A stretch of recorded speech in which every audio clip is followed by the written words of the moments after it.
growing number of businesses will not even accept cash anymore. Yeah, they are starting to set up reverse ATMs that quickly turns cash into a prepaid debit card to be used on the fly. I think there's a huge impetus now for a national digital infrastructure. Digitization in healthcare is, I think, one of the great game changers. You know, we should be helping countries to develop a national digital infrastructure, which they will need with these new vaccines. Trespassing. Please leave the area. This area is under video surveillance and you have been recorded. The biggest fear that the World Economic Forum has is that there are going to be people that will not comply. Their biggest fear is your fight for freedom. Their biggest fear is that you will make individual decisions for yourself and you will not follow their orders. So this digital stuff is absolutely key, because without it, they can't enforce anything. Without it, they can't mandate that you do something. Without it, they can't control your life. So I don't care if you're talking about carbon emissions and what's safe and effective as far as they are concerned. I don't care if they're talking about an experimental injection, a series of injections, whatever they may be, and what's safe and effective as far as they're concerned. This is not about those individual things. This is about the desire to control you from the outside in. And if they have a digital process whereby they can restrict your movement, your behavior, and your decisions with the click of a button, you are done. We have a once-in-a-lifetime opportunity to revisit the architecture of the financial system. All our analysis on CBDC, in particular for the use of general use, we tend to establish the equivalence with cash, and there is a huge difference there. For example, in cash, we don't know, for example, who's using a $100 bill today. We don't know who is using a 1,000 peso bill today. A key difference with the CBDC is that central bank will have absolute control on the rules and regulations that will determine the use of that expression of central bank liability. And also we will have the technology to enforce that. Those two issues are extremely important, and that makes a huge difference with respect to what cash is. So the latest in this dystopian outrage that is now all of China apparently is I once again cannot buy food. A couple days ago, my uncle and my cousin helped me get a cell phone that is linked to a Chinese bank card so that I could buy anything. But now, apparently, it has been flagged for some reason, and I have to pass facial recognition identity verification, which is insane, because all I want to do is just spend my gift card balance on this debit card. I can't believe I'm doing this. I have to open my mouth. Terrifying.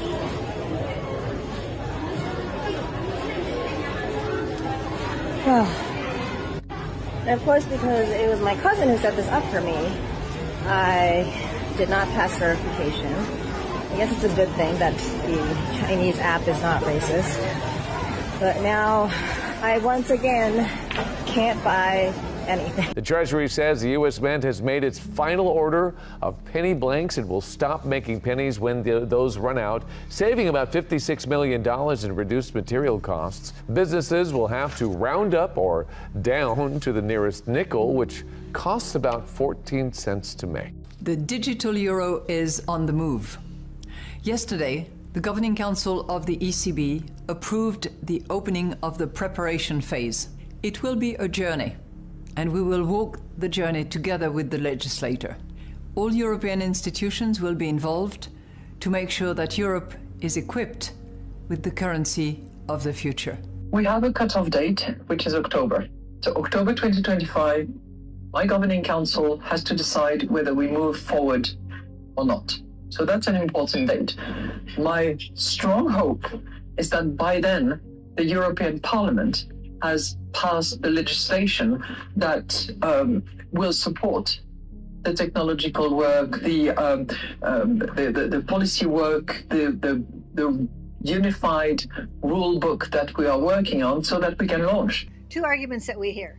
One of them is this is going to help with illegals. Well, it's not going to help with illegals any more than a state driver's license in Minnesota or California keep illegals from having a driver's license, right? Those are states that have decided to give this. If you had, a very leftist or Marxist president and administration in the next administration, then what you could expect is that they would simply give real IDs to these folks. The other thing that I hear is passports. Well, isn't this just a passport? No, it's not just a passport, because a passport is an external passport, right? It's to get you out of the country and into the country. That's all it's for. And what they're creating here is an internal passport that you won't be able to buy or sell or, maybe go to concerts or wherever it is that you have to show an ID. If you don't have the real ID, eventually you probably won't be able to do anything. And like I said, they'll be able to know everywhere you are, everything you're purchasing, and they'll be able to control it.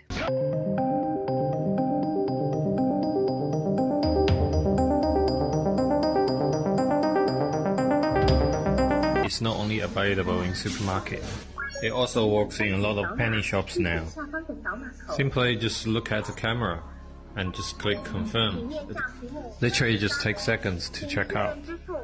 I know scanning a QR code or tapping your phone does the same job, but this is just even better to me. So what's the reason to resist it? If you think tapping your phone to take subway is good enough, here's something crazier. You can get on a bus by just scanning your face. The only thing you need to make sure is that you've got enough credit of your own. When vending machines take no more cash, instead it takes your Face ID that links to your online account. Wednesday night, when she says she saw something strange and unfamiliar up above. I see something like falling down from the sky. It had like blinking lights and like looked like it was like on fire or something. And it was just coming down really fast. I had no idea what it could have been. My name is Emily, and my biggest concern is the stratospheric aerosol injections that are continuously peppered on us every day. Bromium, aluminum, strontium, it's sprayed in our skies all day long. And I know you've talked to Dane Wigington about this. He seems to be one of the experts in the field. Is there a question? Yes. How do we stop it? That is not happening in my agency. We don't do that. It's done, we think, by DARPA. And a lot of it now is coming out of the jet fuel. Yes, so, sir. Those materials are put in jet fuel. I'm going to do everything in my power to stop it. We're bringing on somebody who's going to think only about that, find out who's doing it, and holding them accountable. Yes, sir. Turns out that, the vaccines were developed not by Moderna and Pfizer. They were developed by NIH. The patents are owned 50% by NIH. Nor were they manufactured by Pfizer or by Moderna. They were manufactured by military contractors. And basically, Pfizer and Moderna were paid to put their stamps on those vaccines as if they came from the pharmaceutical industry. But, that's not what they were doing. They were coming from, this was a military project from the beginning. Just so proud of how you are being a role model for dealing with a child that's transgender. Absolutely. And that's, that warms my heart, particularly as a Black man. Would you care to share that journey of as a Black man? Would you? We meet for the 20th. I hope I will have the pleasure still to be invited for the meeting. When we meet for the 20th Governance Summit, you will use the app like Uber, but not anymore to call some driver, but automatically guided car, a self-driven car, will come to your hotel or wherever you are and will bring you to the airport.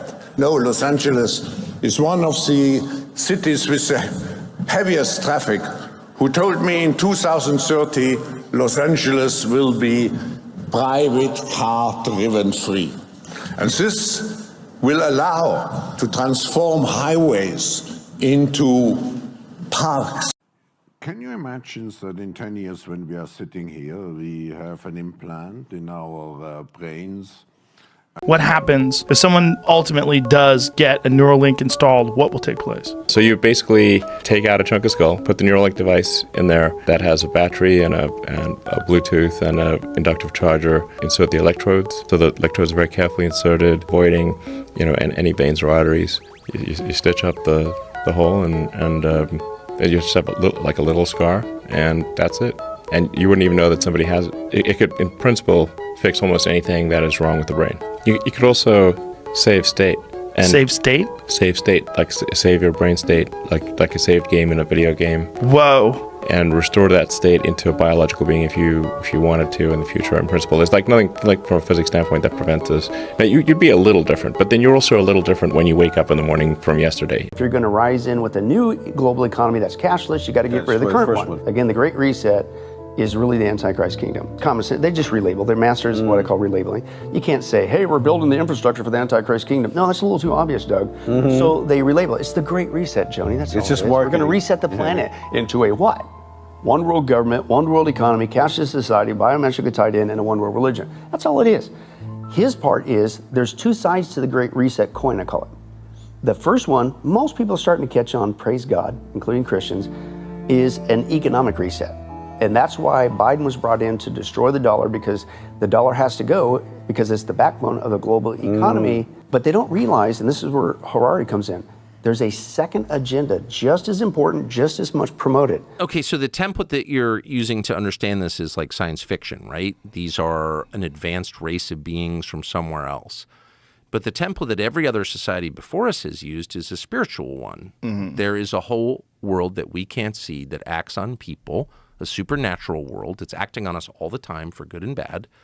Every society has thought this before ours. In fact, every society in all recorded history has thought that until, I'll be specific, August 1945, when we dropped the atom bombs on Hiroshima and Nagasaki. And all of a sudden, the West is just officially secular. We're God. There is no God but us. And that's the world that we have grown up in. But that's an anomaly. Like, no one else has ever thought that. There's never been a society that thought that. Every other society has assumed, and they've had all kinds of different explanations, and the details differ, but the core idea does not differ, never has differed from caves until now, that we're being acted on by spiritual forces at all times.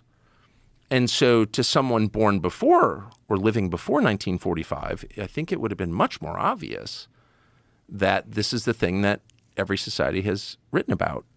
And in fact, that battle, that unseen battle around us, that spiritual battle, has been the basis of every society, of every religion, not just Christianity. So it just, once you discard your very, very recent assumptions, relatively speaking, about how the world works, you're like, well, that kind of seems like the obvious explanation, right? Deeper level is so if they're spiritual beings, which I believe they are, it's a binary. They're either, you're on team good or team bad. You can assign any name to it you want, but what are these things? Are they good or bad? And I think some of them are bad. And if the U.S. government knows that, or elements, the people within the U.S. government know that, then they're serving a bad force.